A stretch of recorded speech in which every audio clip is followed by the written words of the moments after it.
Hello, everyone. My name is Natalie, and I'm here with Kristina Forest, author of Now That I Found You.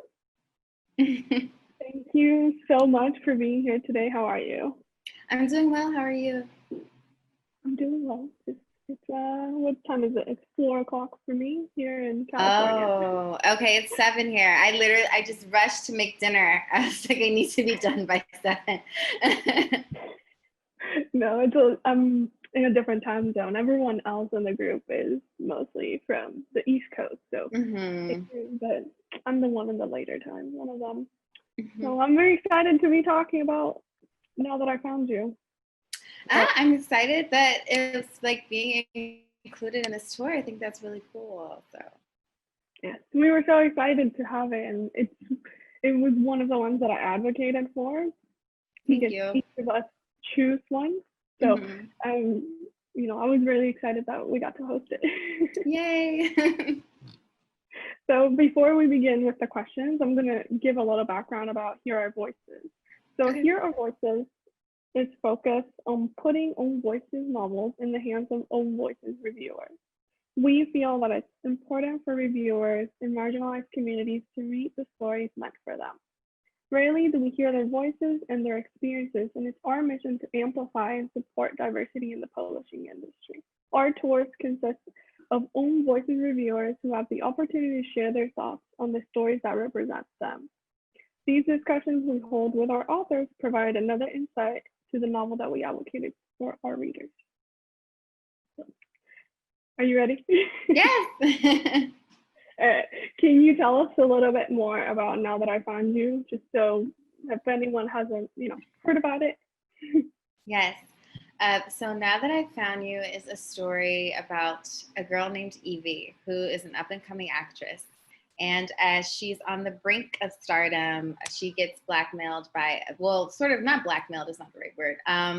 She get basically, what's the word I'm looking for? Sorry, I should practice this. She gets blacklisted from Hollywood because of a best friend's betrayal. And she thinks that the only way she can make a comeback is if she makes an appearance with her grandmother, who's Evelyn Conway, who's very, very famous. And so she goes to New York to see her grandmother. And very shortly after she arrives, her grandmother just sort of disappears. And the last person to see her is this boy named Milo, who is in a band. And he and Evie sort of go on like this wild trip throughout New York City, looking for her grandmother over the course of a week. So it's sort of like a rom-com mystery coming of age hybrid story. I loved it. It felt like I was watching a movie. It was it's like an epic adventure, and I'm not from New York, so to get to see all of that with Evie and, to kind of experience the whole thing with the band and all of that, it was really fun and cool. Oh, I'm glad. Yes. So what was the main source of inspiration for the story? Well, I feel like every time I'm asked this question, I give a different answer depending on what I can remember, because I started writing this book and the idea for it came to me in the summer of 2018. And sorry, I live in New York and I'm like on a busy street. So if you hear cars honking, that's why. I just was working on something else. It was a 2-book contract for I Want to Be Where You Are. So I knew I needed to start on the second book. And I was working on something else that I cannot for the life of me remember what it was now. But I get all my best ideas when I'm either sleeping or when I'm in the shower. And I was washing my hair one day, and I sort of got this like vision, or this image came to my mind of this boy and this girl standing outside of a mansion. And I knew that there was like a kind of class difference between the two of them. And that she had a connection to whoever lived at the mansion, and so did he, but in a different way. And there was some kind of question, like there was some kind of like mysterious effect to it. And I know that sounds kind of weird trying to explain that to somebody, but I just knew based on what I saw what the vibe of the story was. And I've always been obsessed with like old Hollywood, and also fish out of water stories where a character is sort of taken from what they're comfortable with and dropped into a new setting, and they sort of have to see how other people live, and they learn things about other people and also about themselves. And you know, that was the idea for the story. And then one afternoon I was walking through Manhattan by Union Square, which is one of my favorite parts of the city. And, you know, it was like a street festival outside or something. And I was just walking, listening to music, and I just got this like huge message that was like, you should base the book in New York. Like that seems so perfect. And I was like, I'm going to do that. I'm going to do that. And it was a great decision, because I think that ultimately New York works as a very good setting for this story, because there are so many places to go and so many ways to get around. But it's very difficult to write that setting to make sure I was getting all of the details correct. I've been here 6 years and I still got things wrong. So like in copy edits or things like that, I was like, oh wait, this place is actually in this neighborhood, not here. So that's sort of where the inspiration came from, you know, like my love of New York and, you know, all these different things I'm personally interested in that I wanted to put into a book. And I really got that when I was reading it. You know, you move through the city and then you learn about these new places, and you know, it's such a vivid place, right? There's so much to do, so much to see. So when I was reading it, I was like, is this place real? Could I go to this place? Some of them are. Some of the places are real, like Palm Freaks, where she meets his bandmates for the first time. That's real. The Brooklyn Museum is real. The club is not real. The diner is not real. No, the diner is real. Now I don't remember. So some of the places I did take creative license to make up, but some of them are real. Okay. Yeah, and you know, you have like all the tour spots, and you mentioned Union Square and things like that. Yeah. Places that people would normally frequent, and you know, the video is set on the yeah. I forgot about that. I thought that was so cool, and I could totally picture a band doing that. But I won't say anything. Go read it. It's a nice surprise. So this is your second book, right? You said that it was the second book under contract. So how was it, you know, writing your sophomore novel? You know, people have so much to say with the second one too. So how was that experience? Very difficult. It was very difficult, but I mean, it's doable. I feel like a lot of, like you said, a lot of authors say that the second book is just like a different kind of beast, because you're writing now with legit expectation, especially if you're under contract. There is someone who's legitimately at your publishing house waiting to receive this book. And now, you know, you have readers who have read your first book and they say things to you like, I can't wait to read what's next. And that's lovely. That's what you want to hear. But then you're like, oh no, what if I disappoint this person with my next book? And you know, when you're writing your first book, you can kind of write it on your own schedule. You have your own schedule to write the book, and you can move at your own pace. But because I was under contract, I had deadlines, and I had to quicken the pace that I usually write. And you know, I was also traveling and promoting the first book, and so it took me a very long time to find my footing with this story.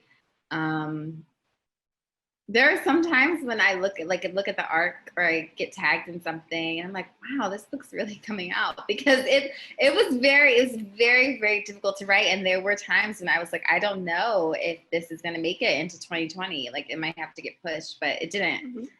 So it was difficult to write. I'm so glad that it didn't get pushed because since it's placed in August, it's like the perfect time to read it.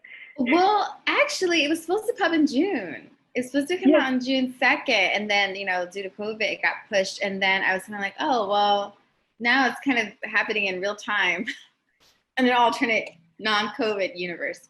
So it was just kind of ironic, yeah. But it was nice to read, and at the same time, you're like, it's August, but different timeline August. Mm-hmm. Exactly, yeah. So it was fun, and I'm glad that even though it got pushed back, it's here and it made it to 2020.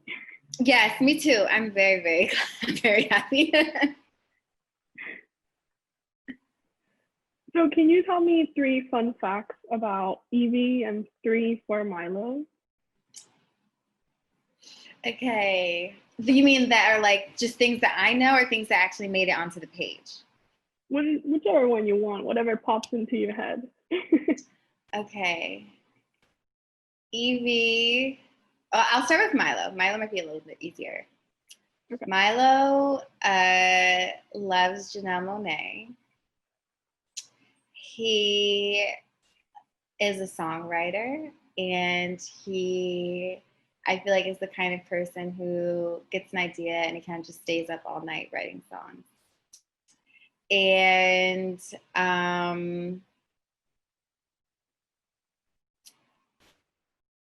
he's in a band. I don't know. I feel like that's like the most fun part about him. He has a septum nose ring. I just feel like Milo is like the coolest guy. Like he's just so cool. Like I wish I knew him in real life. I feel like he's just like the coolest person. And he's just so sweet, and he's a very good friend. Evie, fun facts about Evie. I'm trying to think of like what she would say if she were being interviewed. Well, she loves old movies. Her favorite actress is her grandmother, Evelyn Conaway. She loves clothes, and she loves fashion.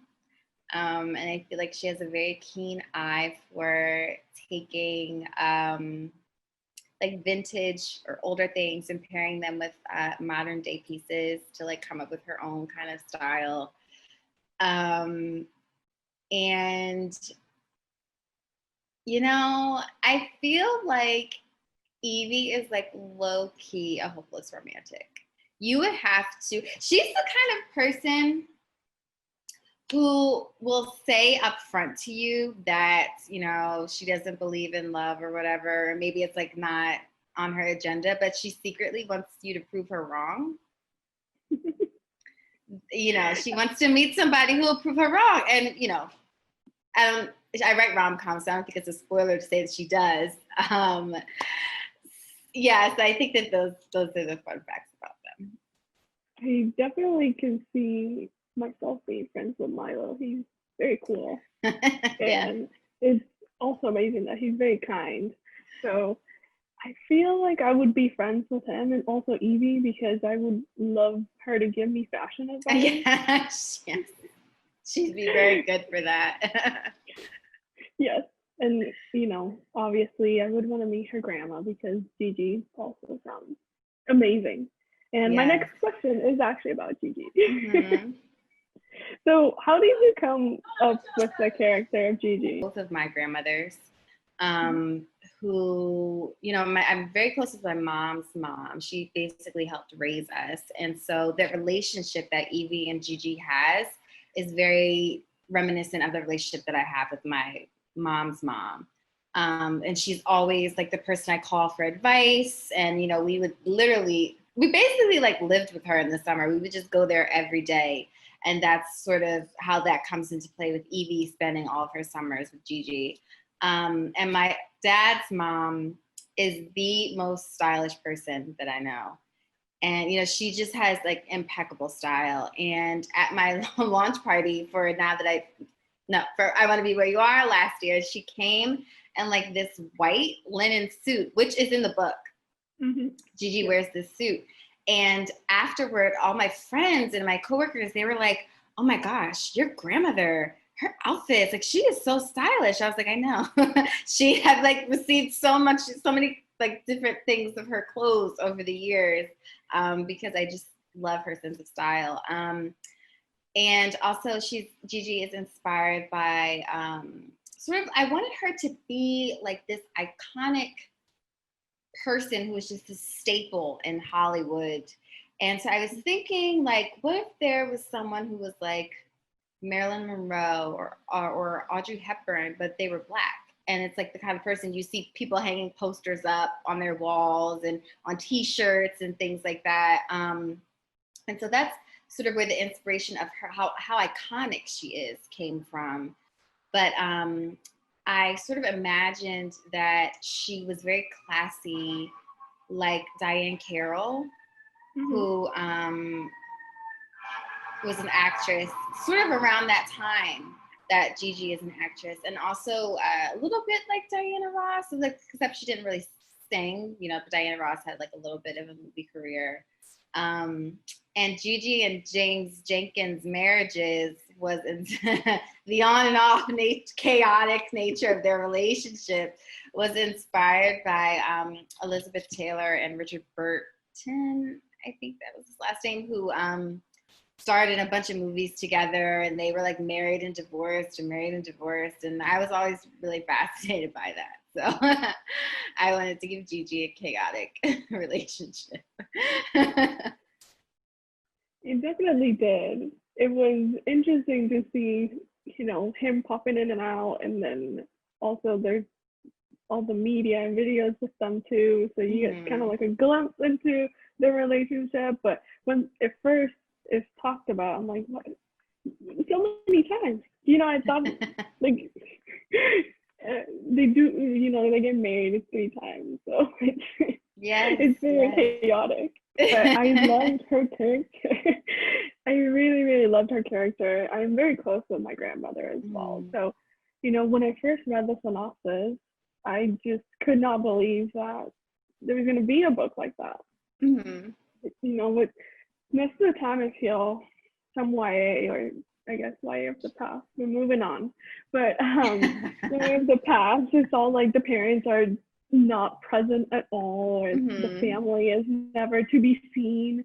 So to have such a strong bond, for Evie to have such a strong bond with her grandma, and for it to be the main focus of the book, and besides the romantic aspect of it, was great. And all the lessons that she learns from her, and all the fashion that she borrows. Yes. That closet. Yes, I kept on like noting all the outfits, and I said, well, I'm just getting inspiration from that. Yeah. So no, definitely, I love Gigi, and it reminded me of my grandma too, because when I was little, I would look up to her so much and be like, one day I'm gonna be like you, grandma.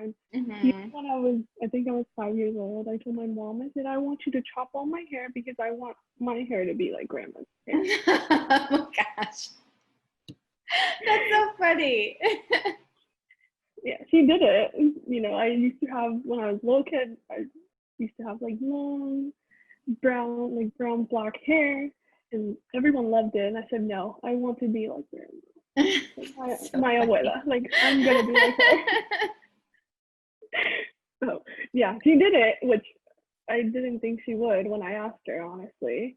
But yeah, for a long time, and even my grandma and I even have a photo shoot where we both have the chopped hair. Oh, like hair. They have the photo shoot in the book. Oh, that's so sweet. Yeah, so all those things that you included in Evie's relationship with Gigi was, you really touched my heart. Oh, I'm so glad to hear that. Yes.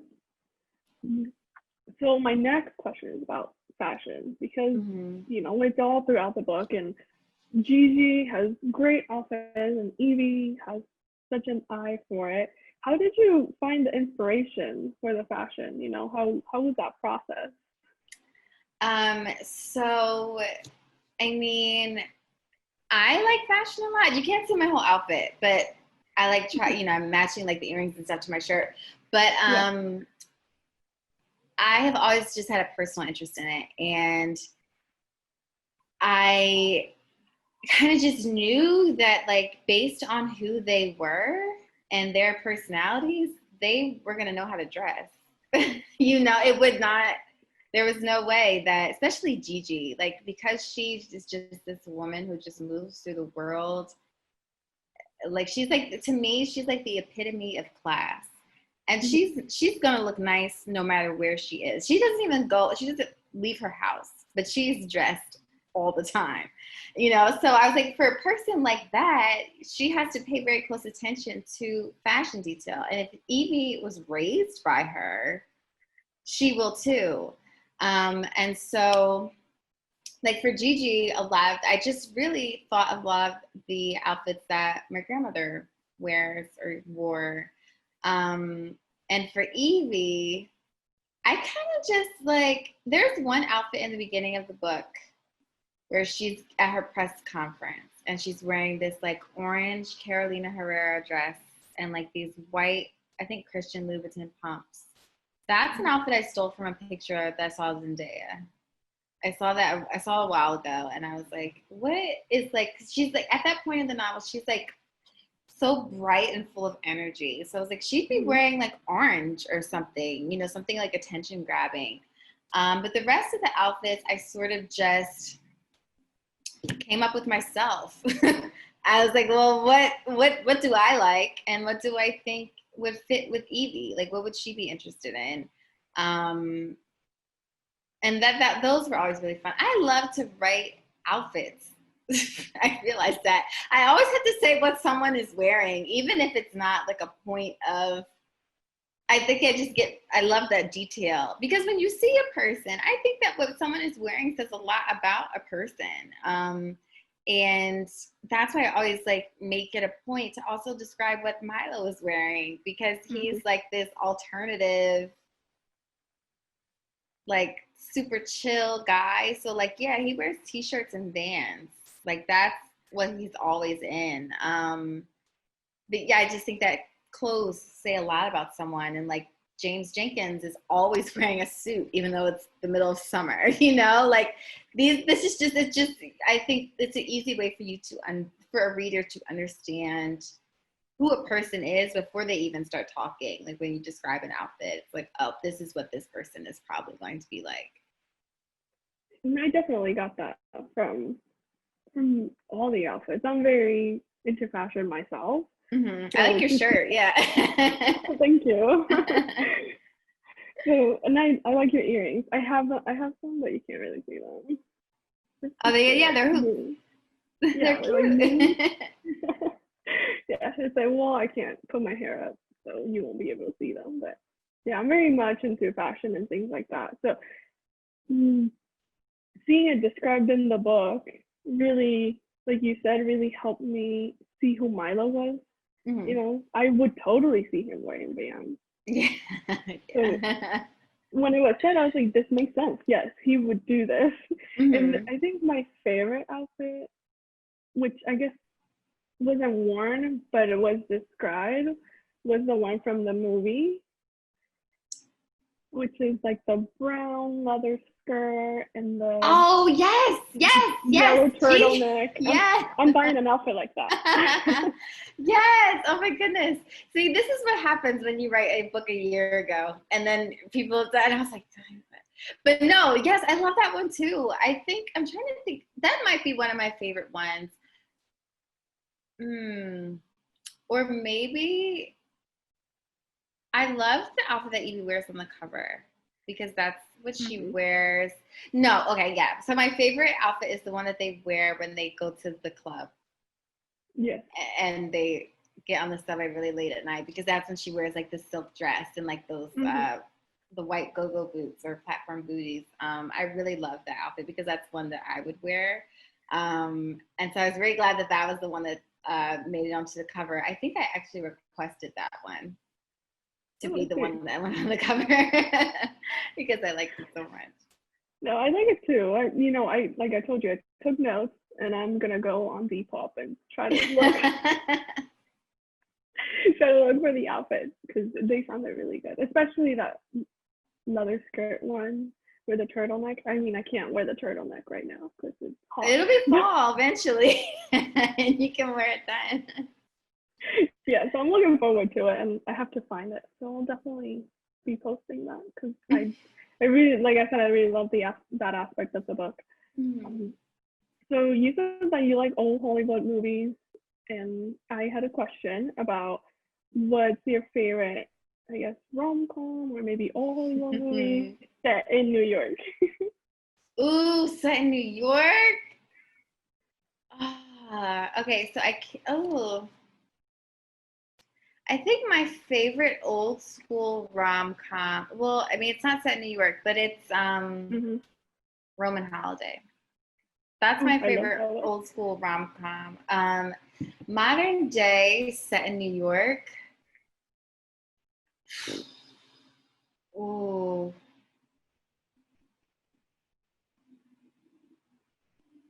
I don't know if this is I don't know if I would consider this a romantic comedy, but it's definitely a romance.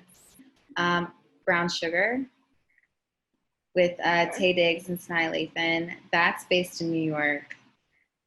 That's one of my favorite. Oh, Coming to America. That's in New York. They're in Queens. I love that movie so much. That's probably my favorite rom-com set in New York. Yes, I think that's a good one. I haven't seen Brown Sugar, but now that you mentioned yeah, that one's really good. I don't think it's available for streaming anywhere. Well, at least not right now. But that's a really good one. Okay. I may just rent it because nowadays you can get anything anywhere. That's true. So what's something that you want your readers to take away from Now That I Found You? So I think Evie's internal journey is gaining a sense of self-worth because when the book starts, she's very concerned about what other people think about her and how that affects her career or how it doesn't affect her career.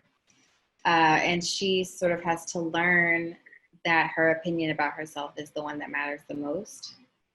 And that you need to value yourself before you try to get someone else to value you. So that's sort of the underlying message that I want readers to take away is that, pay attention to how you value yourself, and that your self-worth is really important. I really like that. And I like the discussion that was all throughout the book about social media and, all of that, because I feel like, I guess more now because we are at home and social media has become such a crutch for some people where they need to show them their lives all the time. And to have that discussion about, her saying, well, Gigi didn't have her life recorded in social media all the time, and she has to deal with this kind of, I guess, instant outcome of things. Yeah, so I really enjoy that. And it's really important because, self-worth is such a big thing, especially for young adults and for identity formation. So I really love the underlying and overlaying message. So I think those are all my questions for you. No, I don't think I know. So thank you so much for your time, Kristina. I really appreciate it. And is there anything else you want to say to viewers, to readers? I hope that you enjoy the book and that you like Evie and Milo and, that you root for them. Definitely easy to root for them because they're pretty amazing, both of them. Thank you. Thank you so much for having me.